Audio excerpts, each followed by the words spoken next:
Inahamon kita, Claire Castro, tsaka ikaw, Bongbong Marcos mismo. Isang buwan, 33 kada kilo na bigas ang isaing ninyo. Kainin nyo umaga, tanghali, tsaka gabi. Sige, hamon yan sa inyo. Putangin na, tignan ko kung ano. Di kayo sumuko. Kung maghahangad na lang din kayo ng maganda para sa mga Pilipino, yung the best na dapat, ang mindset nyo, laging the best dapat. Hindi magsesettle for the less. Hindi dapat kayo magsesettle doon sa bare minimum. Dapat ang mindset ng ating mga opisyal ng gobyerno, always the best. The best for the farmers, the best for the consumers, the best for the workers, the best for everyone.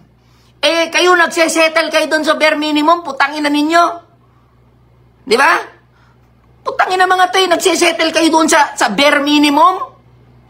Hindi nyo man lang pangarapin, bawat Pilipino masarap ang kanin na kakainin. Bawat magsasaka, giginhawa ang buhay.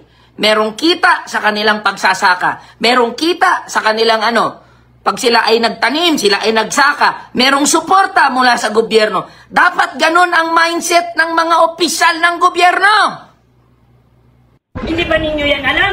Yan dyan sa Malacanang, dyan sa Manila. Pumuputok ng tiyan nila, party nun, party dito. Purako doon, nakaw doon.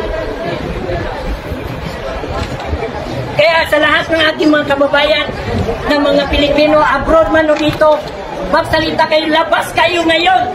Kasi ako ngayon, naglabas na ako kasi we are going to martial law. Sinusubukan tayo na bangag natin na presidente kung kaya niya si Digong, makaya niya tayo lahat. Yan ang ginawa ng tatay niya noon. I can still remember that because I was already 11 or 10 or 11 years old. And I am also a victim of martial law. Ayaw ko mangyari ito sa mga kabataan.